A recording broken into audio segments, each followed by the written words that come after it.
Good morning, girls, and thanks for coming this morning. We're very lucky to have two very distinguished visitors with us. First, I'm going to introduce Mr. Manners, who has helped facilitate this morning.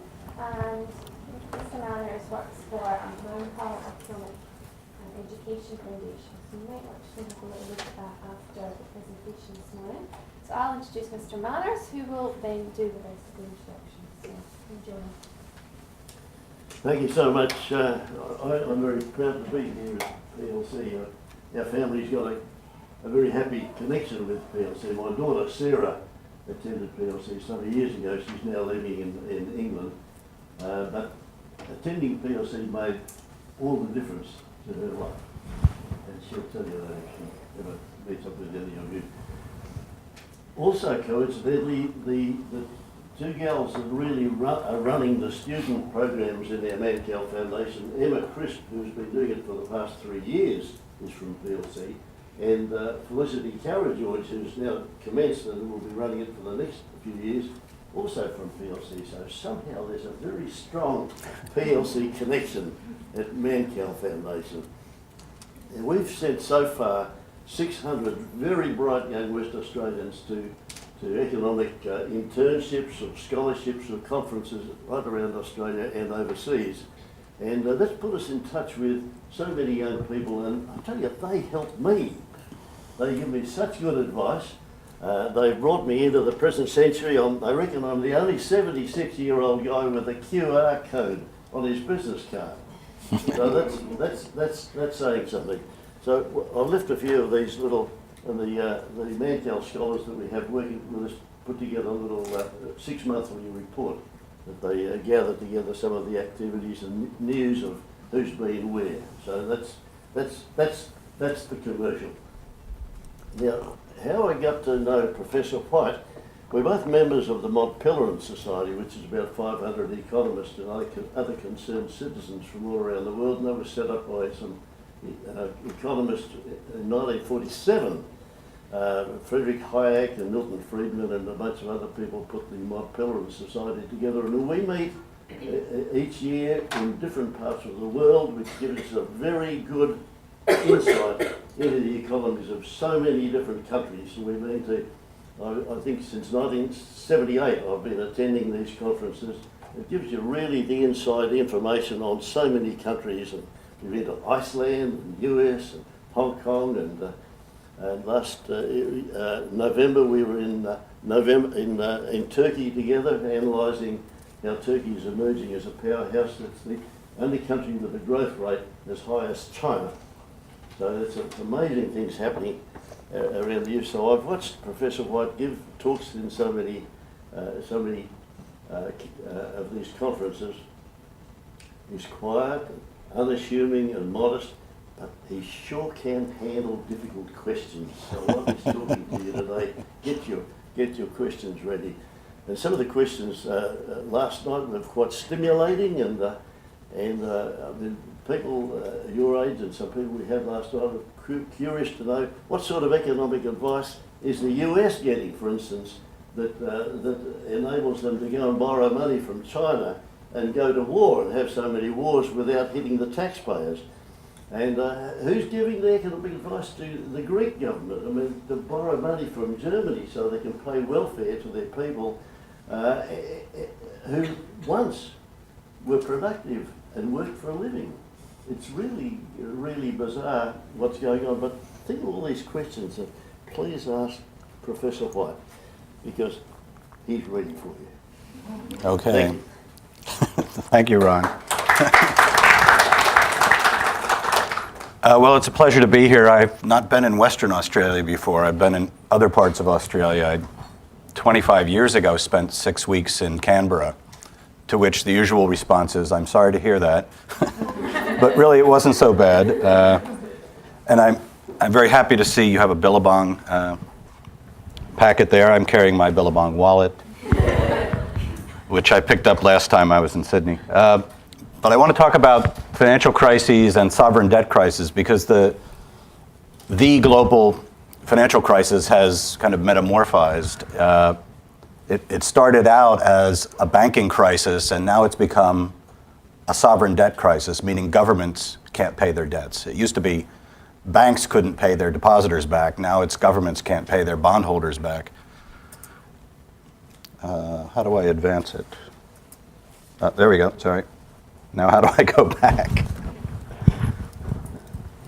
Cursor keys here. Okay. All right. Is that right? Yeah. I wonder whether any of you have seen this video? No? Can we play it now? No, we really don't have time, but I recommend it to you, Fear the Boom and Bust. It's an attempt, as you see, a hip-hop macro anthem. So it's an attempt to bring the ideas of some old economists into the present debate by having them wrap their arguments against each other. It's actually quite entertaining. A colleague of mine helped to write it and produce it. But the two principals here are Friedrich Hayek, an actor playing him is on the left, and the actor playing Keynes is on the right. So they were both economists in the 1930s, and what they were disagreeing about was the causes of the Great Depression. And so with the global financial crisis, their theories have gotten a lot of attention, both of them. There's been a revival of interest in Keynes, and there's been a revival of interest in Hayek. So I want to talk a little about the conflict between their two views, because the view that's most predominant in newspapers is the Keynesian view. I haven't seen your textbook, but I suspect that it's mostly informed by the Keynesian perspective. So I want to talk a little more about Hayek than you may have heard before. He's the lesser known of the two figures, and how his perspective differs a little bit. Okay, so here's a picture of the Great Depression. This is, the blue line is a measure of the total output of the US economy. Well, actually, it's the industrial production index, but just to give you an idea, I've drawn this dotted line in myself. But the economy had, after the First World War, the economy plunged, but it recovered very quickly in 1921. And it recovered very quickly, I think, because basically the federal government and the central bank didn't try to do anything heroic. They just let the economy recover. Then the economy was booming. It's above the trend line for most of the 1920s. We called it the Roaring Twenties for that reason. But then in 1929, it all fell apart. And it didn't just plunge for a year. It plunged basically for 3 years and then did nothing for the fourth year. Then a recovery started, but it stalled out in the middle. And it really wasn't until after World War II that the economy was back on its old path. So the Great Depression raised this big puzzle. Why did the economy fall apart so drastically, and why did it take so long to recover? And here's Hayek's theory about it. Hayek said it's relevant that the economy was booming, was sort of above its long-run trend. That was a path that couldn't be sustained. It was sort of trying to eat your cake and have it too for those years. The economy was trying to consume more and invest more than the total that could be sustained. So it was bound to fall apart. But what stimulated this sort of excess activity was the central bank tried to make borrowing too cheap. They made credit too cheap. And that meant that although there were new genuine investment opportunities, the 1920s was a time of electrification, the introduction of automobiles and radios. There were lots of new industries, so there were legitimate avenues for new investment. New investment has to take its resources from somewhere, and so old industries need to shrink in order to allow new industries to grow.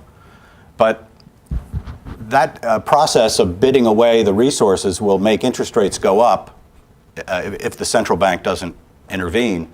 But if the central bank says, oh, well, everybody should be able to borrow, and they make more funds available just by printing money to lend to people, it will look as though everybody has the funds they need to invest, but there really isn't enough labor and enough machines and enough natural resources to complete all the projects that people begin under the false notion that there's enough to go around. So the central bank can confuse people's planning by making the interest rate too low, such that you've studied supply and demand, right? Too low to clear the market. It looks as though everybody can invest all they want to invest at that interest rate, but the interest rate is actually too low. And so the crisis happens when it becomes obvious that resources are being stretched too thinly. There isn't enough to complete all the investment projects that have been initiated. And so the least viable investments need to be stopped, and the labor needs to be released, the machines need to be released into other uses. And that's what we call a recession. A recession is where people are unemployed and machines are unemployed while they look for new uses where they can actually make a profit instead of making losses. One implication of this theory is that you should see the crisis be the most severe in the industries where the investment is most influenced by the interest rate. And that's what you saw in the 1920s. Heavy industries, businesses that involve a lot of heavy investment, so a lot of borrowing, are most sensitive to the price of the borrowing or the interest rate. In the recent crisis, it's been the housing industry. And of course, the price of houses is very sensitive to the interest rate. I was just reading in the Financial Review this morning, house prices went up 1% in Australia last month because the central bank cut the interest rate. So in the most recent crisis, that was the industry that was overinvested in, housing. If you come to the United States and you fly into Las Vegas, which I'm sure will be your first destination, well, you have to change planes in Los Angeles. When you fly into Las Vegas, it was a city that was very much overbuilt.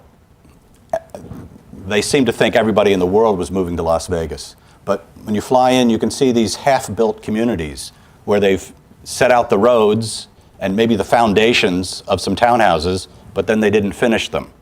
They had to give up because money became too expensive. In the middle of the building project, they couldn't roll over the financing. They couldn't borrow enough money to keep it going at the interest rates that were then being charged. So they started it when money was really easy to come by, and then they had to stop when it turned out it wasn't going to pay to finish it. So I think Hayek's diagnosis then, which was originally developed in order to try to explain the Great Depression, became relevant again. We had a credit cycle where there was a boom fed by inexpensive credit from the central bank trying to keep interest rates from rising when they should have risen. So a credit boom followed by a bust. And that's why Hayek has come back into attention, why they made the video featuring him and his view. Now, this is different from Keynes's view. Keynes's view was that it wasn't a policy failure that caused the economy to turn down. It was just loss of nerve by investors. The economy just sort of fell apart on its own, became trapped in a vicious circle because the public became afraid to spend, investors became afraid to invest, and those two things fed into each other. Investors weren't going to invest if people weren't buying, and people weren't going to buy if they were getting laid off or unemployment was going up because investment was shrinking. And Keynes's prescription for fixing this was, well, somebody needs to start buying, and so it should be the government. The government is sort of the spender of last resort. And his famous book is The General Theory of Employment Interested Money. Yeah. Economists just call it the general theory for short. But he starts expressing this view at the very beginning of the Depression in 1930. So there's a big, my box moved. There's a big debate in the early years of the Depression between Hayek and Keynes. So Hayek is sort of the number one opponent of Keynes. And these are not quotes, but sort of paraphrasing what they're saying. Hayek is blaming the central bank policy for the fact that the economy sort of bit off more than it could chew and then had to retrench.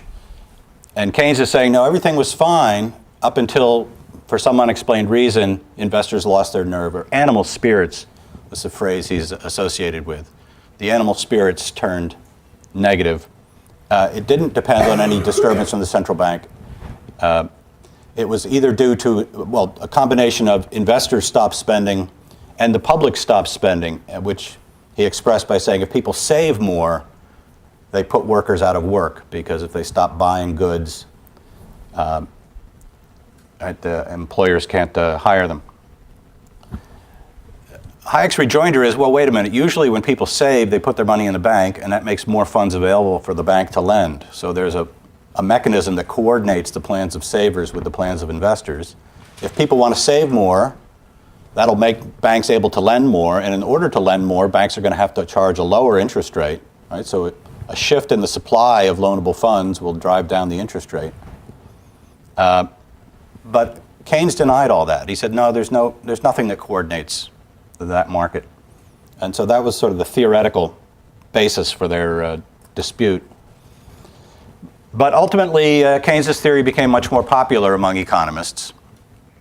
And why is that? I think the most plausible explanation is it made young economists feel enthusiastic that there was something that could be done, right? So it prescribed a more activist role for the government policy. And of course, an activist government needs to hire young economists to advise it. So it gave them hope that they could be important in directing economic policy. Whereas Hayek's view was that you should stand back and let the economy cure itself. Don't try to do something heroic if you don't know what you're doing. But that was considered a very gloomy view, right? Hayek's view was you've already made the mistake of the overinvestment during the boom. Now you need to let resources be reallocated, but it's not up to wise policymakers to direct that. It's up to people on the spot who know, where their talents can be used, where their machines can be used. It's up to them to reintegrate the economy. It's not up to policymakers. Keynesian advice was very popular among governments of the day because they were already running big deficits, spending more in unemployment relief and so on, and this gave them a reason why that was a good thing. So it rationalized what they were already doing. Well, let me talk about the current recession. This is Ben Bernanke, the head of the Federal Reserve System in the United States. So a question to ask about the current global recession, which by and large, Australia has missed most of the exciting parts. Lucky for you. It's natural to ask, has it been a Hayekian recession or has it been a Keynesian recession? That is, was it due to the collapse of a previous unsustainable boom fed by cheap credit, or was it just an unexplained drop-off in the nerve of investors and the willingness of consumers to consume? I mean, there has been a drop in the willingness of consumers to consume. That is, people were borrowing against their home values and using that to buy cars and consumer durables, new washing machines and so on. But that's the reason they were able to do that. So I'm going to favor the Hayekian explanation. But Hayek's explanation for why consumption has dropped off was that people were living on fictitious wealth, and the fictitious wealth was created by the low interest rates that made their houses appreciate, and people tapped into the value of their houses by borrowing against it, and they had to stop doing that when house prices started coming down. So here's the boom and the bust in a picture of the housing industry in the U.S., private residential investment. It goes up and it comes down. That's the boom and the bust. And at the peak, the housing industry was building more houses than could possibly be sustained given population growth and immigration. There just weren't going to be enough people to fill all those houses. But in each area, the home builders thought, well, people are moving to this area. So Las Vegas, for example. There were a few places where the boom was really concentrated: California, Arizona, Florida, Nevada. But not everybody was going to move to those places. So it fell off quite dramatically. And so this is an example of an industry that was quite sensitive to the price of credit, to the interest rate. It boomed and it collapsed when the Federal Reserve said, well, now that things are getting out of hand, we need to not continue to have such low interest rates. Here's what happened to prices. On the upper chart is house prices It's an index of housing prices in the largest 20 cities in the U.S. I guess one line is 20 and one is 10. And at the lower chart is the stock market index, the Wilshire 2000, which is a broad measure of stock prices. And so it's a little more jagged, but you can see it rises to a peak and then collapses fairly dramatically. So those are characteristic of Hayekian booms and busts, right? Asset prices rising to an unsustainable level and then collapsing. I don't think there's anything in Keynesian theory that really explains that. This is kind of technical, so bear with me. This is an attempt to, these paths of parallel lines are an attempt to estimate what a neutral Federal Reserve policy would have been, where the interest rate should have been to keep the economy on an even keel. An economist named John Taylor developed this. It's called the Taylor Rule. But this dark line is where the Federal Reserve actually set interest rates. So they set interest rates below what would have kept the economy on an even keel and kept them low for a long time. So this is the period in which the housing boom took place. Right? This is an attempt to sort of visualize how much off-track interest rates were, how low they were compared to where they should have been. Right? So the view isn't that interest rates should always be high. They should, to keep the economy on an even keel, the central bank needs to move them slightly, depending on economic conditions. But in this period, they kept them low even as the economy was recovering, and so interest rates should have been allowed to rise. Right? As demand for resources for investment rises, interest rates need to rise to clear the market accurately. The shaded areas are recession. So here's the beginning of the financial crisis and the recession in the U.S. And there the Federal Reserve does, again, cuts interest rates quite aggressively. And they've stayed close to zero ever since. And recently the chairman of the Fed said, we're going to keep them close to zero for another 2 years. We're in danger of building up another bubble. It probably won't be in housing this time. One of the areas where there's a lot of concern about people being able to repay their loans is actually student loans. Most people finance their university educations by borrowing money. And the interest rate on those loans, when it goes up, the graduates are not going to be able to repay their loans, so that's a problem.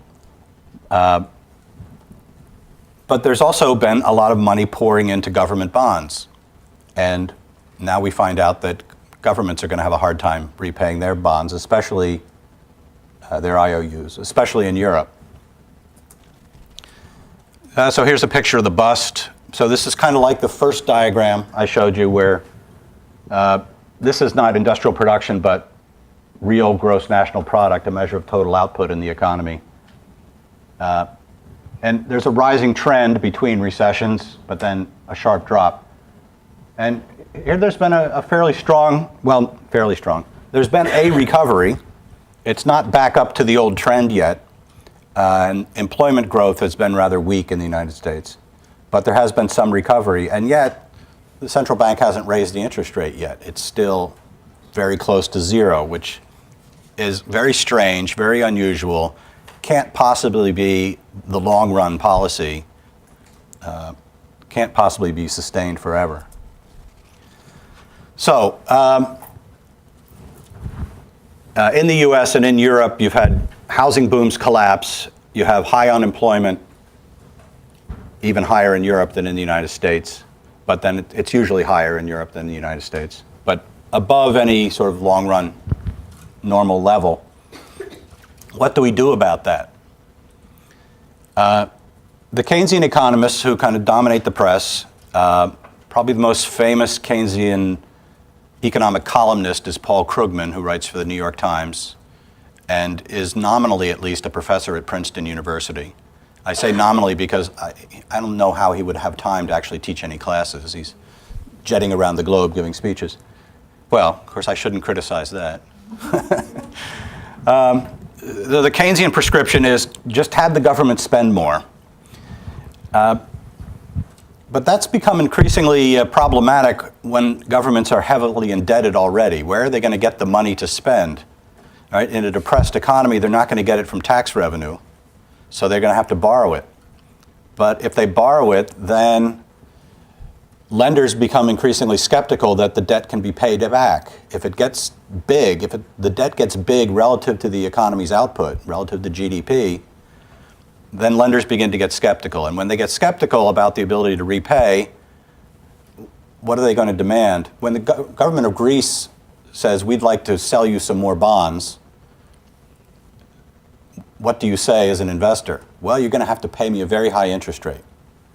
And so the interest rate jumps up to the point where the Greek government is paying more in interest than it can afford. If the interest rate is 12% in Greece, well, let me show you that picture. Oh, sorry.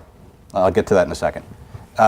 Here's what's happened in the US, where following Keynesian advice, the US government has gone pretty deeply into debt. So this is sort of ancient history where the debt is actually falling after World War II. It kind of bottoms out as a percentage of GDP and starts to climb again. So this is a period of kind of chronic deficits, 3% of GDP.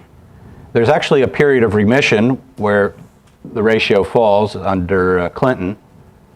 But now it's under Obama. It starts growing again under George W. Bush. So this is, I don't know if you're familiar with what political parties these different presidents have been in, but it's been a bipartisan effort to build up the debt.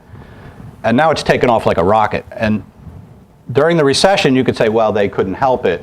The recession makes tax revenues go down, and automatically spending goes up because people draw unemployment insurance and that sort of thing. But it's continued to rocket upward even after the official end of the recession and even after recovery has begun. So, Professor, is that why there's such an outcry with the recent welfare policy that's gone through? Because the general public is seeing this huge debt rising, and so is continuing government spending it again? Right. So it's been the healthcare legislation that's been most controversial because it's very expensive. Because here we've got the medical system, so in Western Australia in particular, we can't see why there is such an outcry in the United States, because the ideology is quite different here. Yeah. But because they're all looking at these figures and going, not more spending. That's right. That's right. That's why it's become. The effort was begun before the financial crisis, and the economy is growing, we can afford all this, but now it's not clear that it can be afforded. And of course, the existing social welfare programs, like there's medical assistance called Medicaid, there's old age medical assistance called Medicare, and there's an old age pension scheme called Social Security. Those are all deeply in debt without the means to pay all the promises they've made. So the so-called Obamacare, it sort of adds to the burden. But this is a big change to go from a ratio of debt to GDP of around 65% up to 100%. That begins to push you into the Greek neighborhood. So here's Greece, which had its financial crisis in 2009 at a point where it was running a budget deficit of about 13% of GDP. And its debt was 113% of GDP. All right, so suppose as an individual you're earning $50,000 a year, you could have a debt of $60,000. Right? That would be 120% of your income. Well, the Greek economy as a whole had a government debt such that even if everybody gave all their income to the government in a year, that wouldn't be enough to pay it back. And when the credit markets finally reacted to that, the interest rate Greece had to pay shot up to 12%.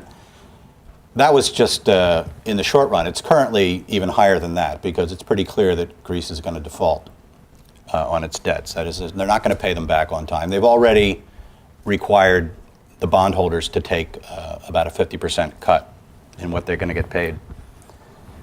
Ireland is an interesting case. They had their crisis where the interest rate shot up. A few months later, In Ireland, it was connected to the financial crisis in a very direct way. The largest banks in Ireland failed.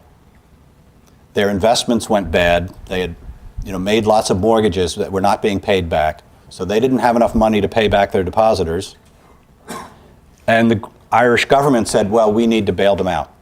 We need to have taxpayers pay back the depositors. But the banks were so large relative to the Irish economy that in 1 year, they ran a budget deficit of 31% of GDP. I mean, that's just incredibly large. And the debt ratio went from only 25%, which is quite low, to 100% in just a few years, 97%. It's higher now. So creditors or potential bond buyers looking at that said, the odds you're going to pay us back in full on time just went down. So we're going to demand a higher interest rate to compensate us for that risk. And interest rate went to 8.2%. So if you're paying 8.2% interest, and let's say you're not paying back the principal, you're just letting it compound, then the debt is growing at 8.2%. But if the economy is growing at 3%, which is healthy growth, or even worse in a recession if it's not growing at all, then the debt burden is getting higher and higher relative to the economy's willingness, ability, and readiness to pay. So the burden gets bigger and bigger, and potential buyers of the bonds, that is lenders to the government, will say, I think we have enough Irish debt right now, thank you. You're going to have to pay us a pretty handsome premium to accept that risk. So here's the practical problem that comes up. One thing I wanted to say about Greece and Ireland and the United States is that this debt level of 113% of GDP, at the current rate, the U.S. economy will reach that in about 2 years. So the U.S. is only about 5 years behind Greece. Now, there is a difference in that the government of Greece doesn't print its own money. Right? They use the euro, which is controlled by the European Central Bank, on which Greece has only one vote out of 16. So they don't control their own monetary policy. They borrow money in euros, and that means the risk is that they won't have enough euros to pay back the debt. Now, the United States is in a different position. It has the exorbitant privilege of being able to borrow money in its own currency, the US dollar, which it can print. So the danger isn't that people won't be paid back dollars, it's that the US dollars they get paid back won't buy as much if they just have to be newly printed in order to pay everybody. That will dilute the value of the dollar, the purchasing power of the dollar. It'll cause inflation. So that's the danger. Last year, the US Treasury's debt rating was downgraded by some of the bond rating agencies. And some people were perplexed by this, saying they can always pay back their debt because they can always print the dollars. Well, that's true, but in real terms, that would be inflating away the debt, so that the repayment wouldn't buy as much as the money that was lent originally. So a lot of economists have started thinking about this practical problem of how to constrain government debt from consuming everything. Because if the debt is compounding, eventually it consumes everything. This is Thomas Sargent, who won the Nobel Prize last year. And a year before that, he gave an interview in which he made the following statement, which I find very interesting. He said, look, we didn't have this problem when we had monetary policy under control by the gold standard. If a country wanted to borrow money under the gold standard, they were promising to repay in gold, and gold was something they could not print. So potential lenders would be very careful and say, you're borrowing money, do you have a credible plan to raise enough revenue to repay the debt? That's what he means by balancing the budget in a present value sense. Are the future taxes going to be enough to repay the debt you're taking on today? So that constrained governments from going too deeply into debt, the skepticism of the bond market. Why didn't that work in the case of Greece? Because as under a gold standard, Greece cannot print its own currency. They've agreed to be part of the Eurozone. And I think the difference is the European Central Bank is not as strict a constraint as the gold standard is, because the European Central Bank can be appealed to please help Greece out And there's been enormous pressure on the European Central Bank in recent years to print enough money to keep Greece afloat. And of course, it's been a big source of debate within Europe. The Greeks are in favor of it. The Germans are saying, no, we don't like inflation, right? Our grandfathers told us inflation is a bad thing because they lived through hyperinflation in the 1920s. We want to avoid just trying to pay all the bills by printing money. So that's been a big controversy within Europe. And Angela Merkel, the prime minister in Germany, is quite unpopular in Greece because she doesn't want to give them all the money they want. But the important point here is Greece was able to borrow a lot of money at very low interest rates, and that's kind of a puzzle. In retrospect, it seems clear that the lenders were much too optimistic about the ability of Greece to pay back, or they thought if Greece doesn't have the ability to pay back, somebody else will pay back for them. The European Central Bank or the European Union will step in and rescue us. And for a while, it looked like that would happen. So there was some basis for that kind of view, but that view makes the lenders too willing to lend. Right? It made it possible for Greece to get heavily into debt. But they got so heavily into debt, it wasn't possible for the European Union to bail them out. So as I said, the bondholders have already taken a loss. So that's the cheerful conclusion. And I'll be happy to take questions.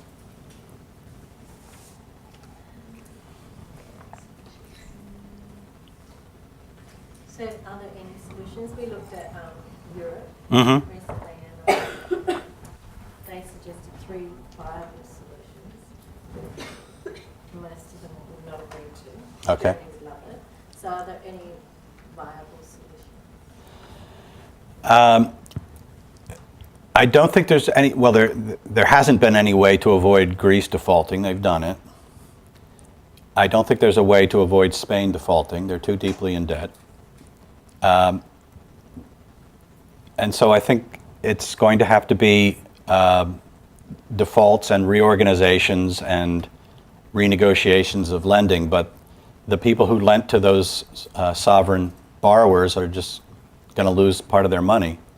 But then, I mean, things can start up again. These sovereign defaults have been, common throughout history, and they're not really as traumatic as people fear.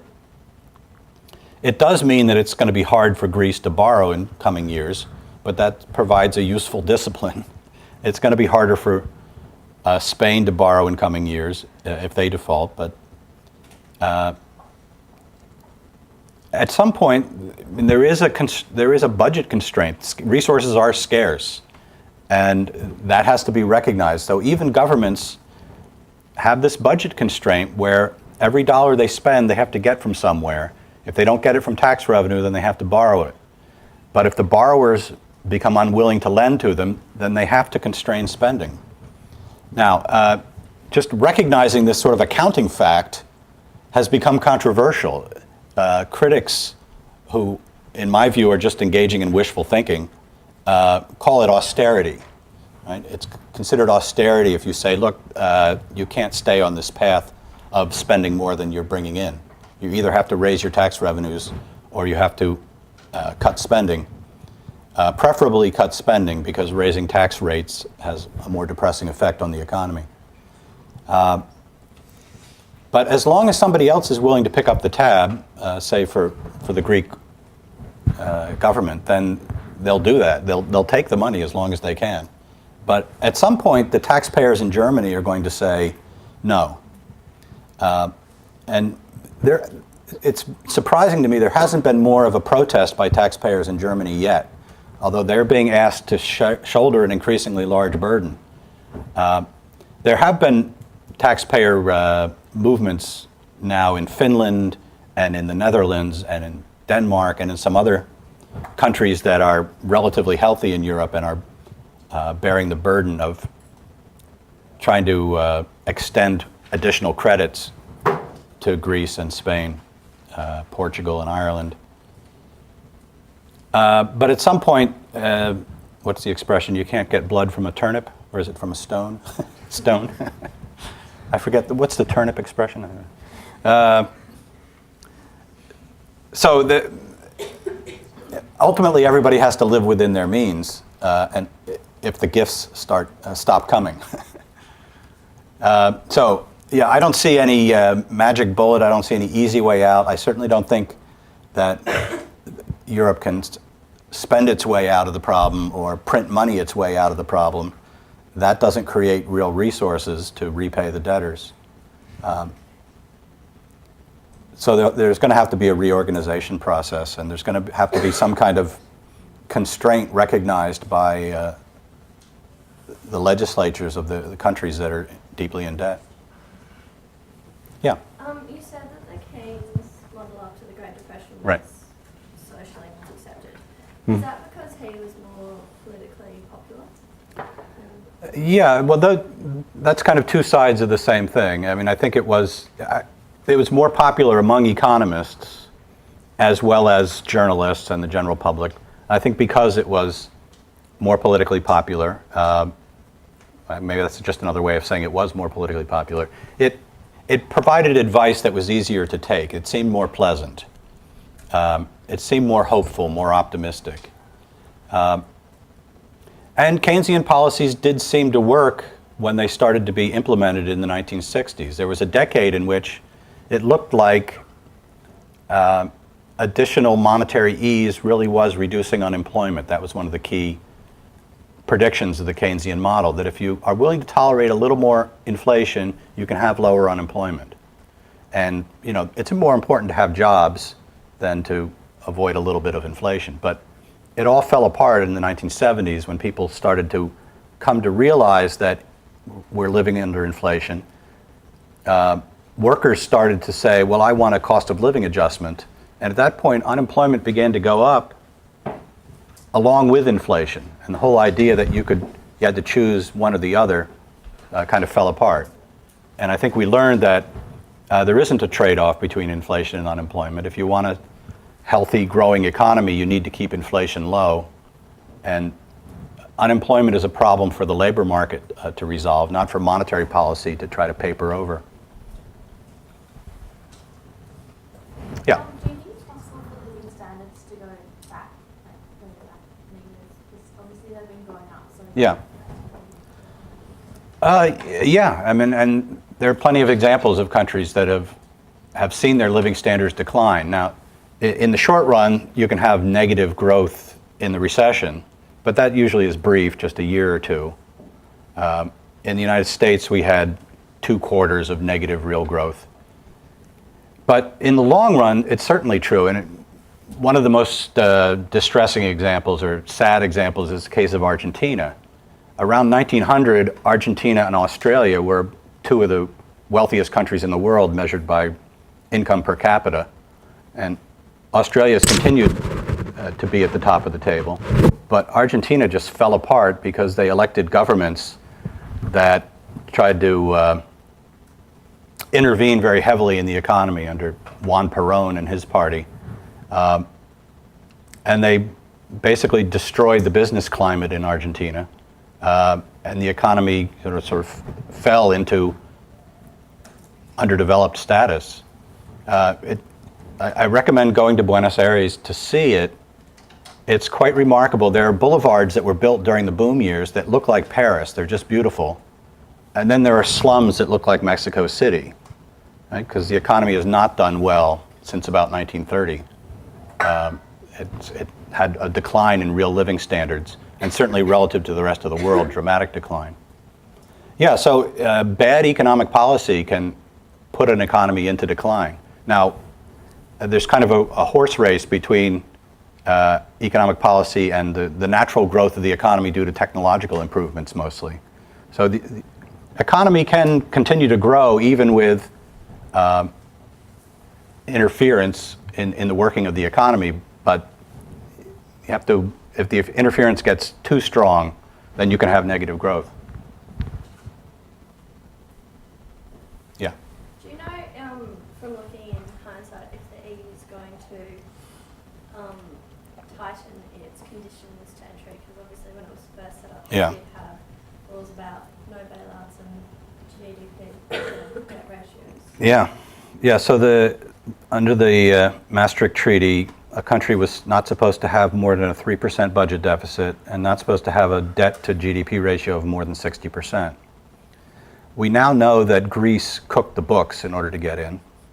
They actually hired Goldman Sachs to help them do that. And a few years after it started, some countries began to run big deficits and their debts began to exceed 60%, but nobody was kicked out.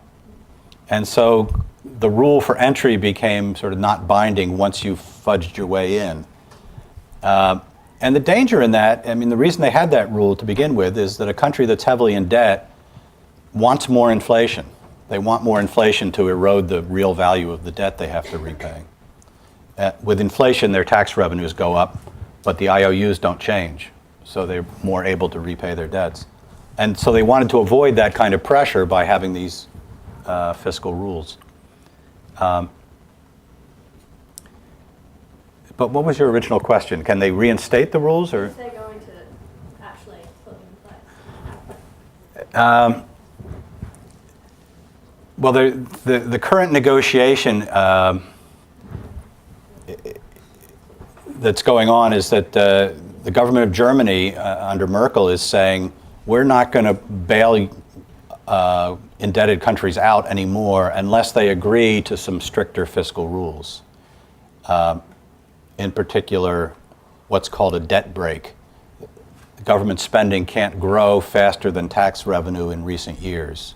That's the formula that Switzerland has adopted, and it's worked pretty well, and that Germany just recently passed. It doesn't really have enough experience to judge the performance in Germany. But that's what they're trying to do to provide some fiscal discipline. Now, if Greece refuses to actually live by those rules, and so far they've refused to actually live up to the agreements they made when they got the first bailout, right? They agreed to sell off state-owned property like this big airport that was abandoned just outside Athens. When they hosted the Olympics, they built a new airport, and now there's this property which is very valuable real estate, and they promised they would sell it and use the proceeds to try to repay some of their debt. They haven't done it. They haven't cut public sector wages or employment the way they promised to do. So at some point, the rest of Europe has to say, well, look, there's got to be some sanction for not living up to your bargains.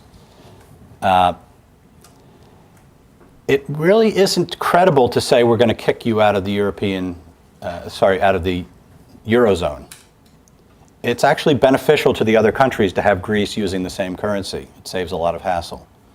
But what might happen is if there's a taxpayer revolt in Germany, Germany might leave. I mean, when the European monetary system was formed, it was the most benefit to the countries that had the weakest currencies. They got a credible money because it was, supposed to be run according to German principles. Germany doesn't need the rest of Europe in order to have a believable currency. Right? They've done it for years. They did it before the European Central Bank was formed. So they have the least to gain by continuing to be in the European monetary system, the Eurozone. If they had had a referendum in Germany, right? They didn't have any referendum about joining the euro. If they had had a referendum, it would have been voted down. It's quite clear from all the public opinion polls. Right? So they never had that. But at some point, the price of supporting the weaker countries becomes too high. So I don't know. It remains to be seen how they're actually going to enforce it. It's a problem. If a country won't repay its debts, what can you do? I mean, some people have facetiously suggested that they should demand as collateral some of the more attractive Greek islands. And if they don't repay the debts, then Santorini becomes a German island. I don't see that happening. That might lead to a war. Yeah. People's Bank of China had interest rates recently since December 2008. Yeah. How would the global economy be affected by this? By China raising its interest rates. Well, China has probably been in a kind of boom where there's been more growth than really can be sustained, more investment, and they've raised interest rates to try to sort of tamp down on that. But so the rest of the world will be affected if, and Australia especially, if industrial growth slows down in China, and so the imports of coal and iron ore and so on slow down. So there will be a spillover effect on the rest of the world. It all depends on how big the correction is.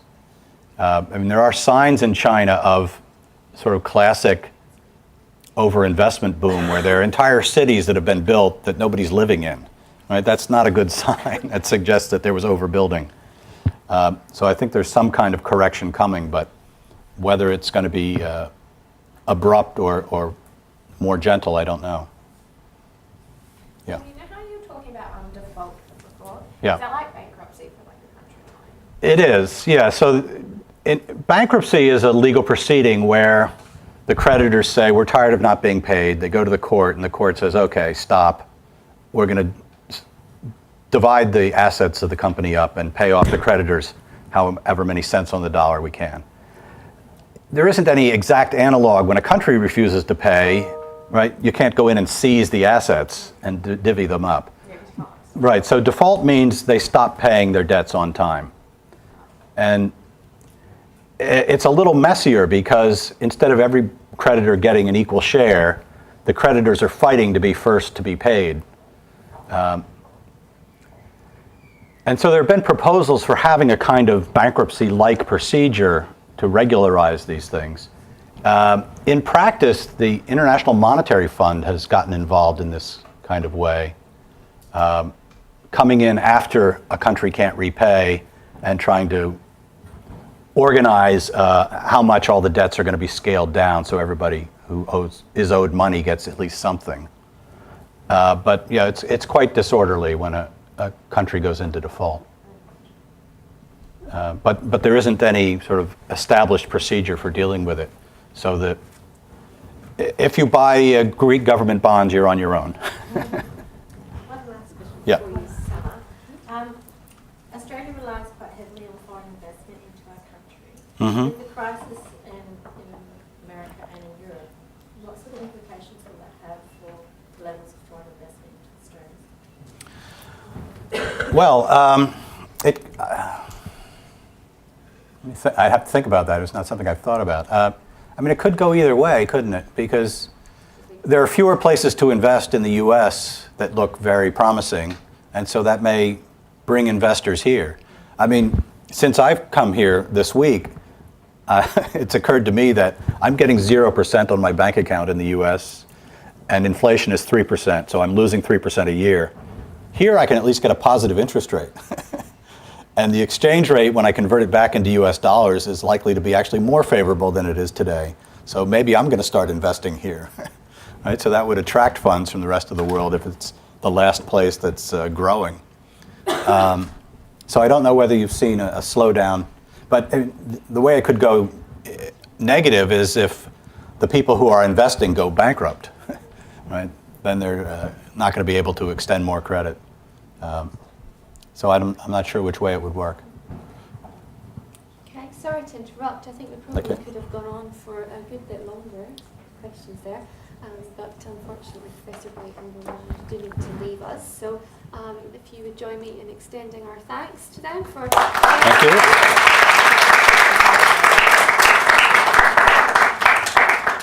This has been recorded as a podcast, so Ms. Taylor will have that with her if you ever want to look back and add to your notes.